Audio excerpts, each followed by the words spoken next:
Hello, and welcome to our special edition of EY India Insights podcast series to celebrate and showcase remarkable women leaders. I'm Sonu Iyer, your host today. I'm the executive sponsor for diversity, equity, and inclusiveness at EY.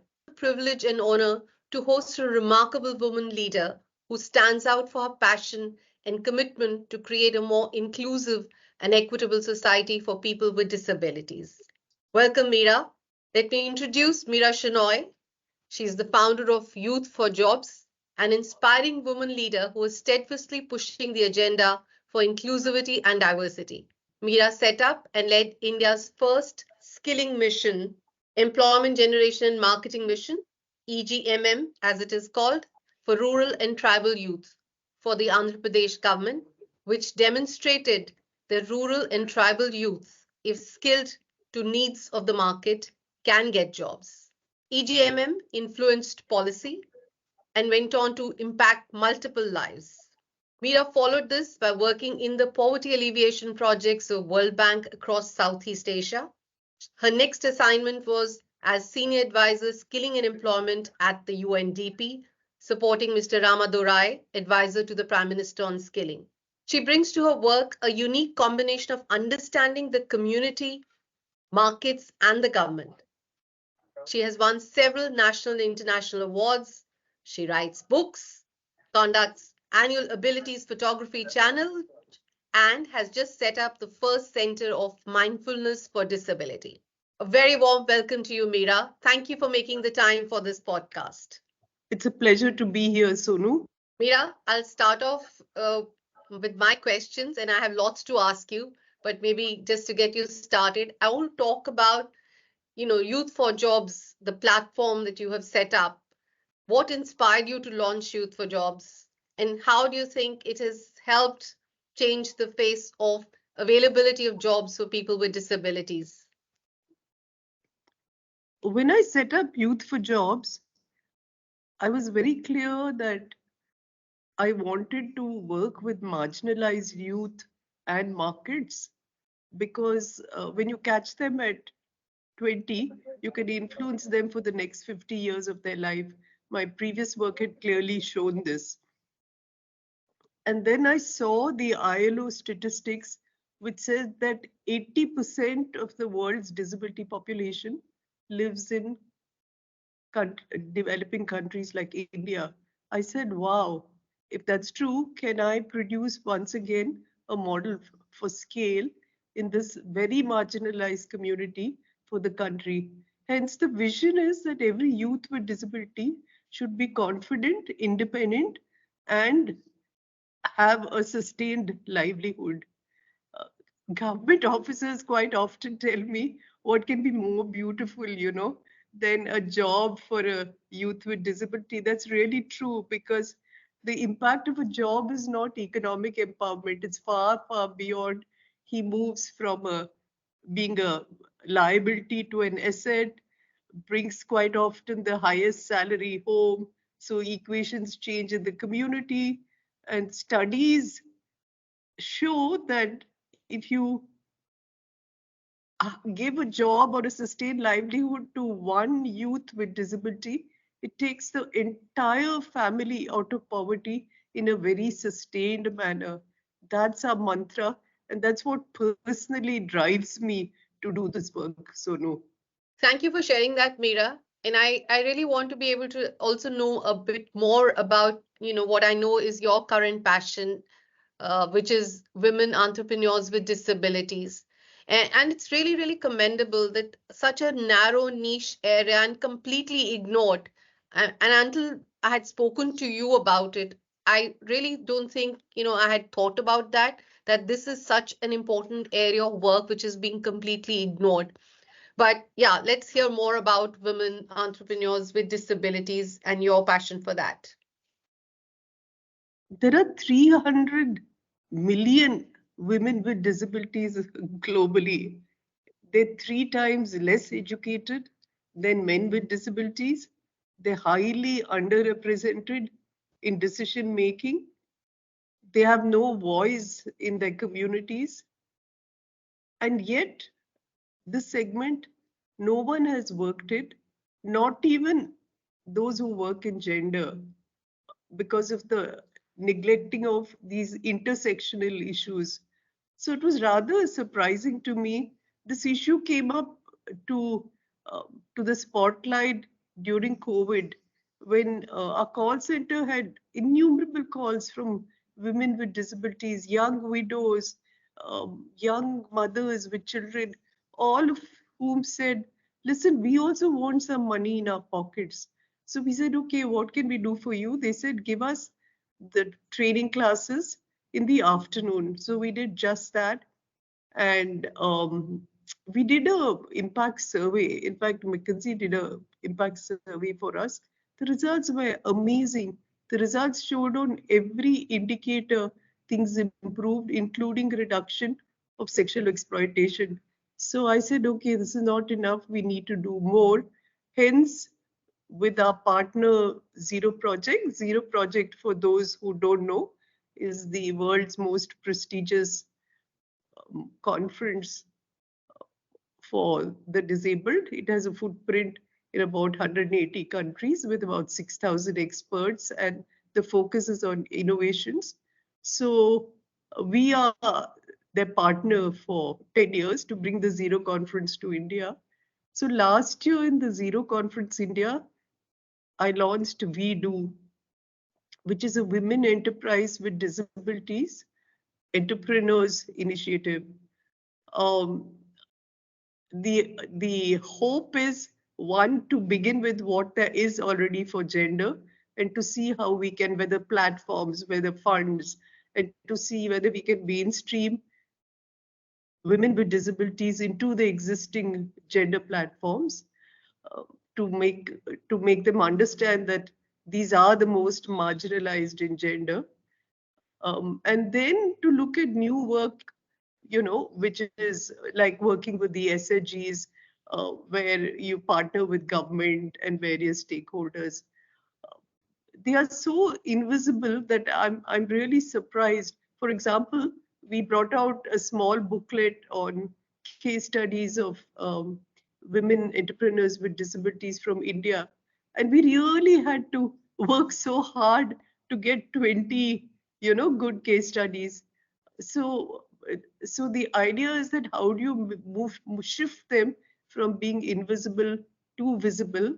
Um, the program, I think, it will evolve. We've already thought about some things like to launch an award together. We're bringing out now we are working on our next booklet of case studies of the South Asian countries of women entrepreneurs with disabilities. So the idea is to slowly inch forward and in a very pioneering manner make sure that women entrepreneurs with disability also come center stage. That's fascinating, Meera, and I know you can go on talking about it, but I want to kind of pivot this conversation to the fact that when you first started out, focusing on this area, the whole idea of, taking on this project or really trying to be more inclusive of this very, very highly ignored segment of the society, it would have been very, very daunting for any other ordinary mortal, but not for you, of course. But did you also encounter some of those challenges, and which you successfully navigated for going ahead in this journey? No, no, so no. Even for me, I had difficulties. Let me tell you. Uh, we had decided that we should do what India needs. So, as a pioneer, we thought we will work first with youth with disabilities who are from the villages of India with less education, see how we can skill them right and put them into jobs. It was not easy. You go to villages, you find youth, but where are the disabled? uh, we didn't realize that companies, you may know the CEO, but the supervisor and the managers don't understand disability. So there were innumerable challenges. In fact, I thought at some point of time, am I biting off more than I can chew? So I traveled across the country talking to two kinds of people. One is youth with disabilities who were successful entrepreneurs, and second is CEOs and chairmen who had hired some youth with disabilities. And that became the book which was launched in the Jaipur Festival. Um, so these challenges, I think it's been a journey. For example, when we found that corporates were not hiring because they didn't understand disability, we launched a whole series of services for them, very low cost. And these services keep getting added as we move along. When our company networks increased, companies started asking us for educated youth with disabilities. So we started the College Connect program. Then we saw that the educational institutions don't understand disability. So we started a sensitizing program for them. When we won the MIT award, the judges there, we had won it unanimously for Asia. The judges there told us that now you have a control over the supply and demand. So you should start a job platform for youth with disabilities. So we set up Swarajability, India's first AI triggered, completely accessible job platform for youth with disabilities. It's perhaps one of the largest investment made in this space, and it really is an amazing one.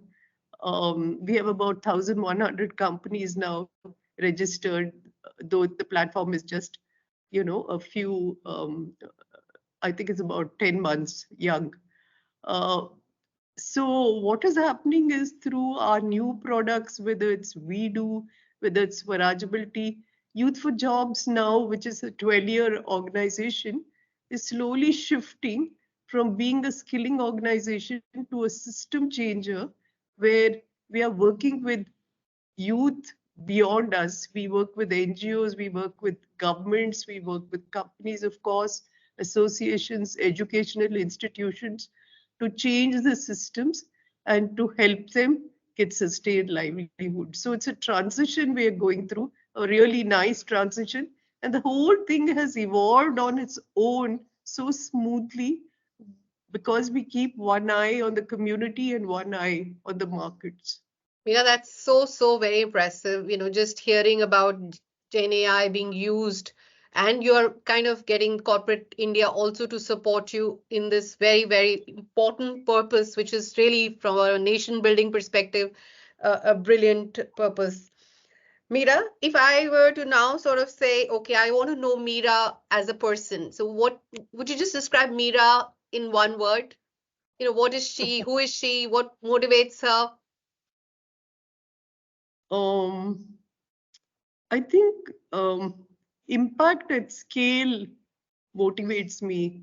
And in this work with disability, because the youth are so marginalized, so no, the impact is the more marginalized the youth, the higher is the impact of a sustained livelihood on their lives. And don't forget, we see it every single day. And that really drives our work. In fact, recently we had our meeting. So I asked my team, tell me now how many of you jump for joy every day to do their work because of the impact? How many love, how many like? Okay. I was so happy to see almost 75% said jump for joy. And of course, some said love and like, which is natural. But I think it's not just on me. And they tell various stories because I dig deeper then. So it's not just me. Every one of them experiences how the parents cry and come to them saying the useless child has got a job now and they can die in peace. So the impact on girls is magical, you know. So Wow. I think we really love our work.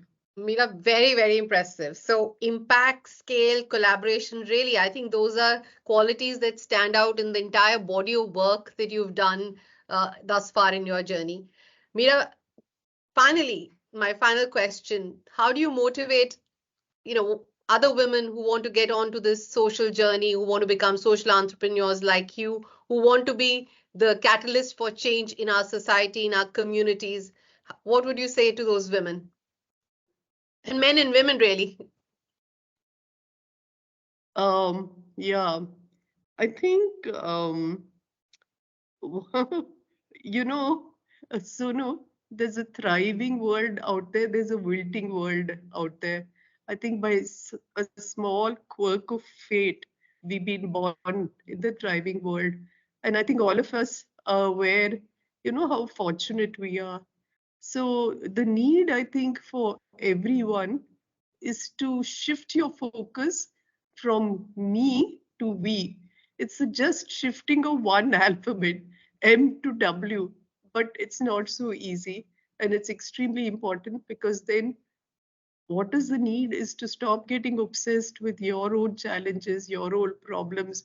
Everyone has problems, but to shift your focus onto the more marginalized who need support, and then your own problems become smaller.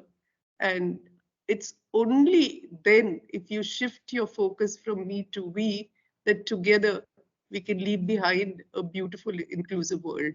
What a powerful note to end on. Shift the focus from me to we, and we can leave behind a legacy that everyone will be proud of.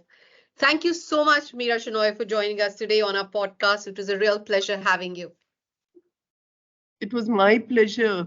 Thanks for having me, Sonu. Thank you. So that's the wrap on our first episode on this special edition of EY India Insights podcast, where we want to be able to bring to you various women who are really, really shaping the landscape in our country today. We'll come back for another episode soon. Stay tuned.